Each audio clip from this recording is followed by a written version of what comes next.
way to deny the tech sector's recent troubles. Apple stock has plunged since reaching an all-time high in September, while bellwether Hewlett-Packard is down more than 40% over the past year.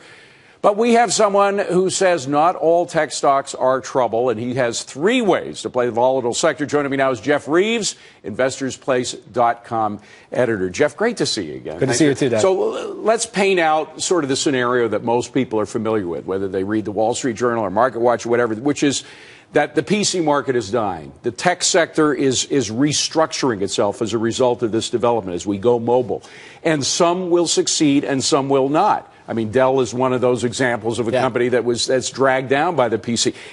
What and who benefits because of this major change? Well, 2 things. I think that there is kind of a mobile revolution if people want to be in the right place, right time, and that's a harder kind of speculative play. But a lot of the tech stocks that I think people can benefit from, it's kind of an iteration of the tobacco investment, right? Tobacco is a highly regulated industry. There's not a lot of growth there, but that's not to say it's been a bad investment for the last 5 or 10 years. So if you can get decent dividends and some stability in tech stocks, I think that's good.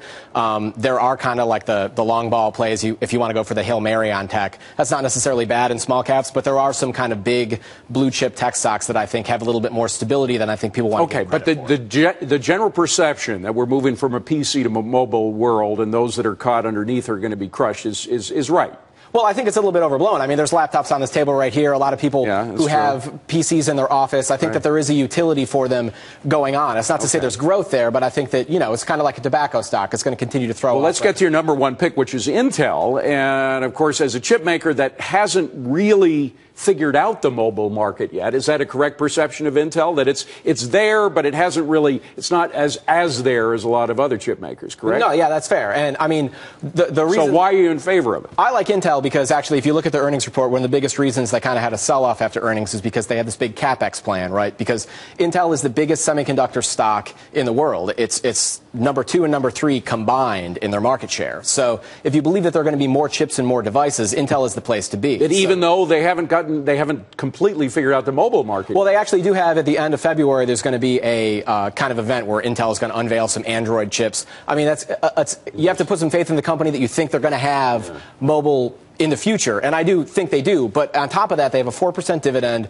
They have a huge market share. Over 4%, right? Right. So as of today, it's 4.3. So you have to realize that, again, tech stocks with staying power, that's vastly different than like a swing trade you want a momentum. So IBM, big old blue. Why do you like it? I mean, I like IBM because after earnings, they pop 5%. I think this is a company that showed where enterprise is in tech. I mean, they got their Watson business that also does technology. They have server business. They have services. So Intel is a little bit of everything, or I'm sorry, IBM is a little bit of everything. They have, kind of cloud computing. I think that they're the right place, right time. They have the scale. It's amazing that a behemoth, a huge company like this can adapt. Usually these old companies, these big old companies cannot adapt, but this one has. Finally, Qualcomm, we know they're in Apple. Usually as Apple goes, so goes Qualcomm, but in this case you say Qualcomm's in better shape. Well, no, I like Apple I like Qualcomm not just because they have Apple, but they also have the Snapdragon chips as an Android devices. So for a lot of investors out there who are wondering whether or not you should do the kind of arm wrestling match between Google and Apple, I mean, Qualcomm's a good way to play all mobile devices.